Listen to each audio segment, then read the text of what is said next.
Super Saravana stores. Opinion Tamil பார்வையாளர் அனைவருக்கும் வணக்கம். நான் உங்கள் யாசேர். ஆளுநருக்கு இவ்வளவு சம்பளம் கொடுக்கணுமா? ஆளுநர் மாளிகைக்கு இவ்வளவு சொகுசு வசதிகளை செஞ்சு கொடுக்கணுமா? இதெல்லாம் குறைக்கவே முடியாதா அப்படின்றதான் தமிழ்நாட்டு மக்கள் நீண்ட நாட்களாக பேசிட்டு வரக்கூடிய விஷயம். ஏன் நம்ம ஒப்பீனியன் தமிழ்லேயே முதலாக ஆளுநருக்கு எவ்வளவு சம்பளம், அவங்களுக்கு என்னென்ன வசதிகள்லாம் ஒரு நாளைக்கு அரசாங்கம் செஞ்சு கொடுக்கணும் அப்படின்ற பட்டியலையே நம்ம வெளியிட்டு இருந்தோம். ஆனால் இன்னைக்கு தமிழ்நாட்டு மக்கள் எதிர்பார்த்தது நடந்துருச்சு. ரவி அவர்களை மேற்கு வங்கத்துக்கு ஆளுநராக மாற்றியதுனால இனிமே ஆளுநருடைய சம்பளம் பாதியாக கட்டாயிருக்கு. ஆளுநர் மாளிகைக்கு பண்ணக்கூடிய செலவுமே பார்த்தீங்கன்னா பாதியாக குறைஞ்சிருக்கு. இதனால ஒரு மாதத்திற்கு தமிழ்நாட்டுக்கு பல கோடி ரூபாய் மிச்சமாக போகுது. எப்படி இந்த ஆளுநர் சம்பளம் கட்டாச்சு? அந்த வசதியை முதலமைச்சர் ஸ்டாலினுக்கு அரசியலமைப்பு சட்டம் பிரிவு 158 எப்படி கொடுக்குது? அது மட்டுமல்ல, மம்தா பானர்ஜி எப்படி ரவி அவர்களுக்கு முதல் நாளே ஒரு சம்பவத்தை பண்ணாரோ அதே மாதிரியே தமிழ்நாட்டுக்கு நியமிக்கப்பட்ட புதிய ஆளுநருக்குமே முதல் நாளே முதலமைச்சர் சரியான பாடத்தை சம்பவத்தை பண்ணியிருக்கிறார். அவர் செஞ்ச அந்த சம்பவம் என்பது புதிய ஆளுநருக்கு மிகப்பெரிய பாடமாக பார்க்கப்படுது. ஏன் அப்படி பார்க்கப்படுது உள்ளிட்ட பல்வேறு விஷயங்களை இந்த வீடியோவில் விரிவாக பார்க்கலாம். இந்த வீடியோவை முழுமையாக பாருங்க. மறக்காம உங்களுடைய ஒப்பீனியன் தமிழ் சேனலை சப்ஸ்கிரைப் பண்ணிக்கோங்க. தமிழ்நாடு ஆளுநராக இருந்த ரவி அவர்கள் மேற்கு வங்க ஆளுநராக மாற்றப்பட்டார். இன்னைக்கு மேற்கு வங்கத்திலே அவர் பொறுப்பை ஏற்றுக்கொண்டார். அப்ப நம்ம தமிழ்நாட்டுக்கு புதிய ஆளுநர் யாராவது வரப்போறாங்க, யார் வரப்போறாங்க, தேர்தல் நேரத்துல எந்த நபரை பாஜக அனுப்ப போகுது அப்படின்னு சொல்லி எதிர்பார்த்து கொண்டிருந்த சூழல்ல கேரள ஆளுநராக இருக்கக்கூடிய ராஜேந்திர அர்லேக்கரையே கூடுதல் பொறுப்பை கொடுத்துட்டாங்க. அவருமே முறைப்படி தமிழ்நாட்டுடைய ராஜ்பவனுக்கு முதலமைச்சர் ஸ்டாலின் அவர்கள் முன்னிலையில தன்னுடைய பதவியும் ஏற்றுக்கொண்டார். ஆனா இங்கதான் எனக்குள்ள ஒரு கேள்வி வந்துச்சு. ஒரு ஆளுநருக்கு ஒரு சம்பளம் கொடுப்பாங்க. இவர் கேரளாவிலேயும் ஆளுநரா இருக்கிறாரு, தமிழ்நாட்டிலேயும் ஆளுநரா இருக்கிறாரு. அப்ப இவருக்கு 2 சம்பளத்தை கொடுக்கணுமா? இது குறித்து என்னதான் அரசியலமைப்பு சட்டம் சொல்லுது அப்படின்னு சொல்லி நான் ஒரு ஆய்வை மேற்கொண்டதுலதான் தமிழ்நாட்டுக்கு ஆளுநர் சம்பளம் பாதியாக கட்டாக போகுது அப்படின்ற உண்மையை தெரிஞ்சுக்கிற முடிந்தது. அதாவது அரசியலமைப்பு சட்டம் பிரிவு 158 உட்பிரிவு 3A ஆளுநர்களுடைய சம்பளத்துடைய நிர்ணயத்தை பத்தி பேசுது.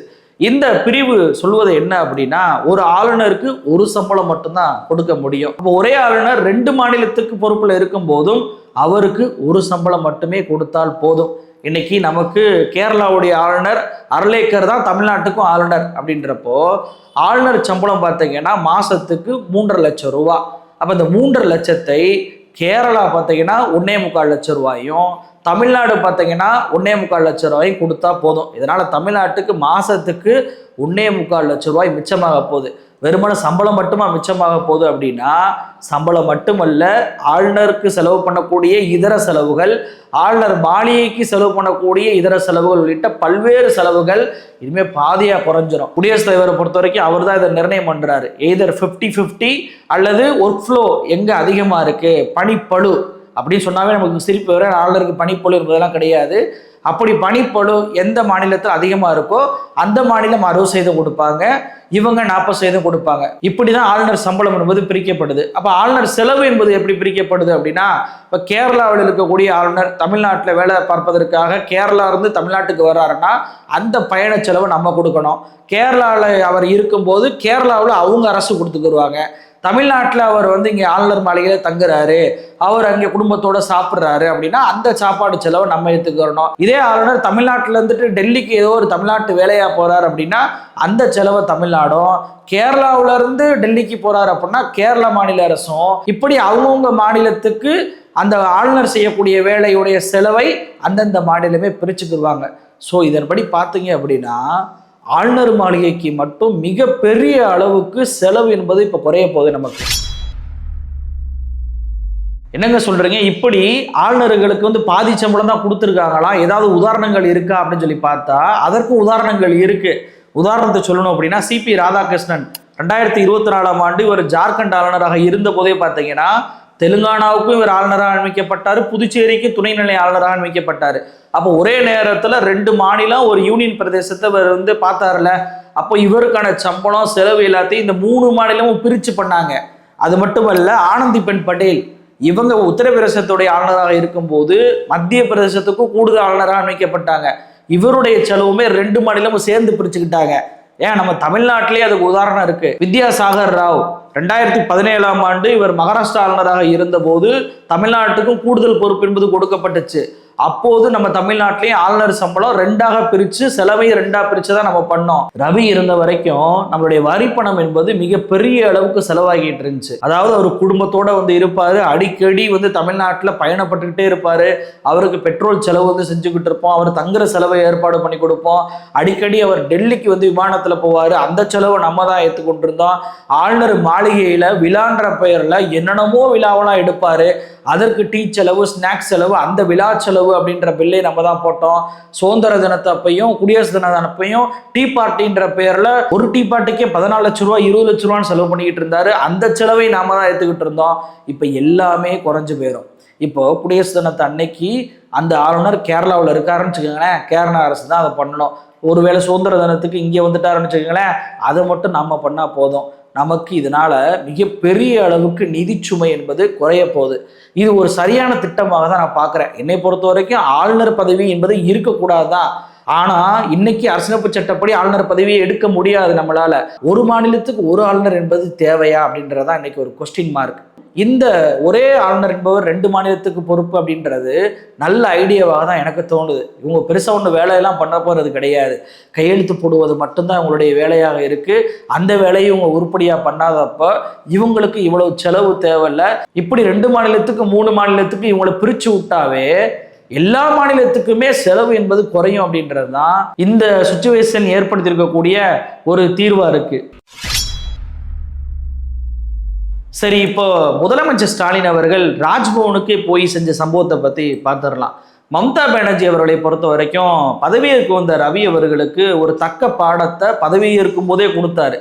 பெங்காலை நீ விரும்பின அப்படின்னா பெங்கால் உணைய விரும்பும் அப்படின்றது தான் அந்த ஸ்டேட்மெண்ட். மிகப்பெரிய ஒரு ஸ்டேட்மெண்ட்டாக பார்க்கப்பட்டுச்சு. ரவி சரணடைவதை போல அது பேசினார். நம்மளுடைய முதலமைச்சரும் சளைத்தவர் கிடையாதுல்ல.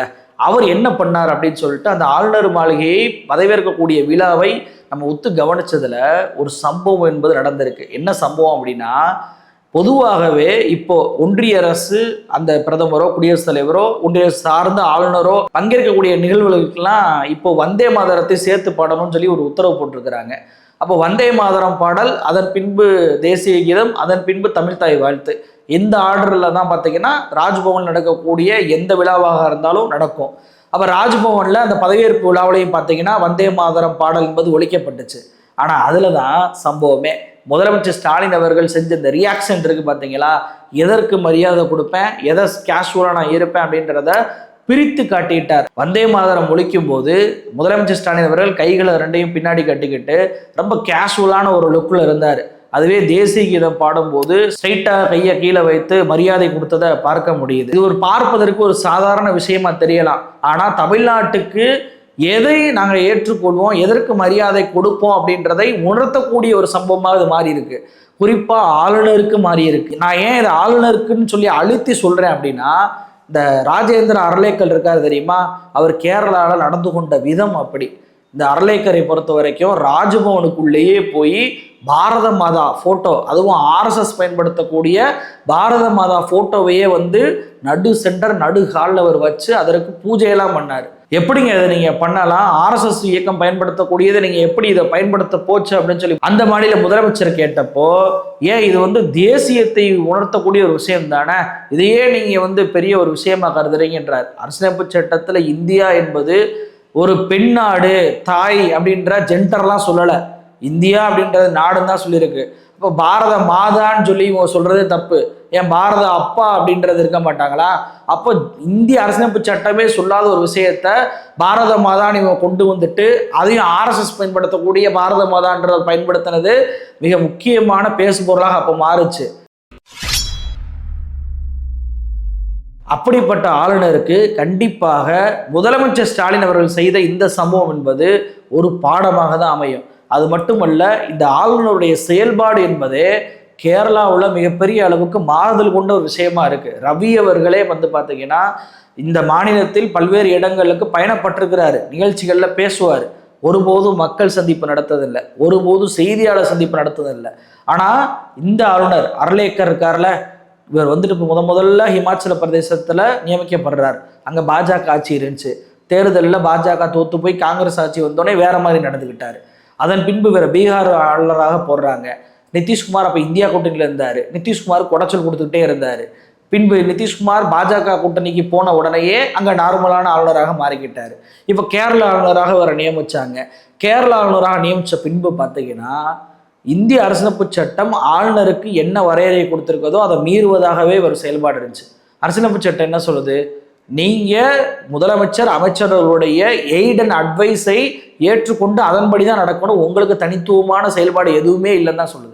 அரசியலமைப்பு சட்டத்தை தாண்டி உச்ச நீதிமன்றமும் இப்போ ஆளுநர் ஒரு டைட்டில் ஹெட்டு தான், பொம்மை தான், நீங்க எல்லாம் வந்துட்டு மாநில முதலமைச்சர் ஆக முடியாது, அரசியல் பேசக்கூடாதுன்னு சொல்லி ரவியுடைய வழக்கிலே உச்ச நீதிமன்றம் மிக தெளிவாக சொல்லுச்சு. ஆனா இதெல்லாம் அவர் மதிப்பதாகவே இல்லை. இவர் என்ன தெரியுமா பண்ணியிருக்கிறாரு? ஒன்றிய அரசுடைய திட்டங்கள் மக்களுக்கு போய் சேருதா இல்லையா, நான் போய் ஒன்றிய அரசுடைய திட்டங்களுக்காக பிரச்சாரம் பண்ண போறேன் அப்படின்னு சொல்லிட்டு ஊர் ஊராக கேரளால அவர் பிரச்சாரம் பண்ணியிருக்கிறாரு. தெருவா போய் மக்களை சந்திச்சிருக்கிறாரு.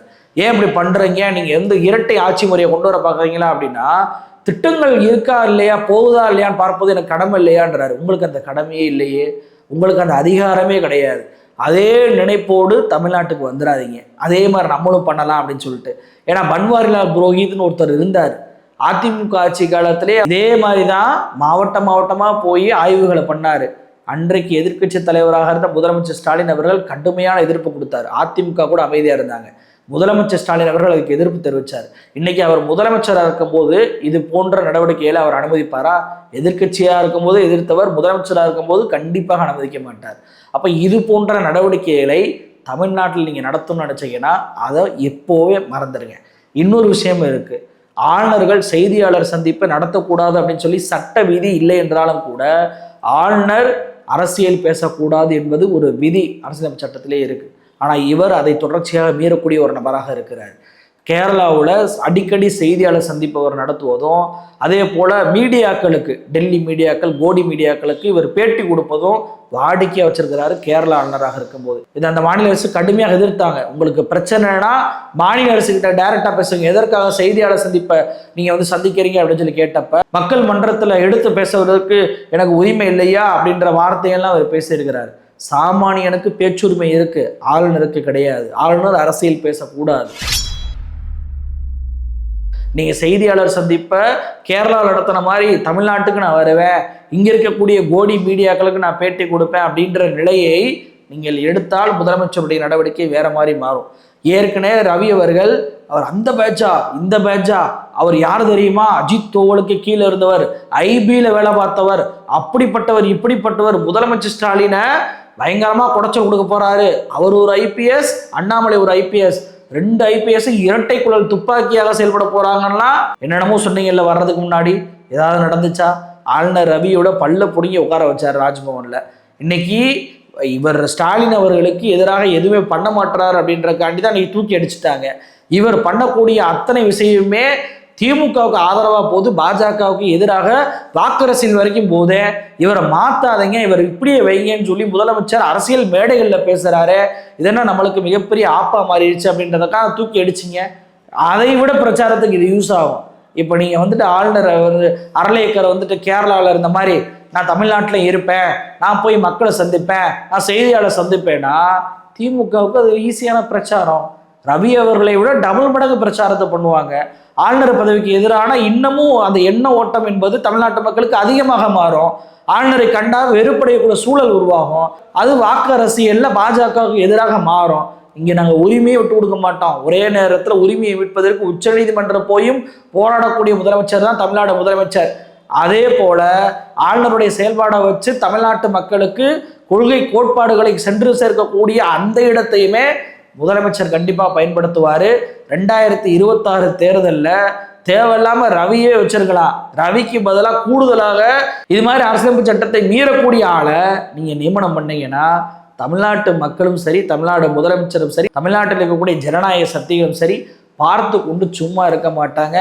ஆளுநர் அவர்களே, வந்தே மாதரம் பாடலுக்கும் தேசிய கீதத்துக்கும் தமிழ்நாடு எப்படிப்பட்ட டிஃபரன்ஸை கொடுக்குது அப்படின்றத ராஜ்பவனுக்குள்ள நுழைஞ்சே முதலமைச்சர் உங்களுக்கு பாடம் எடுத்திருக்கிறார். அதை புரிந்து கொண்டு பாரத மாதாவை கொண்டு வரேன், செய்தியாளர் சந்திப்பு நடத்துகிறேன், மக்கள் சந்திப்பை நடத்துகிறேன் அப்படின்ற உங்களுடைய காவிய அஜெண்டாவை எல்லாம் எங்கள் புகுத்தாத வரைக்கும் அது உங்களுக்கு நல்லது, ராஜ்பவனுக்கும் நல்லது அப்படின்றதான் என்னுடைய எல்லோருடைய கருத்து. நன்றி.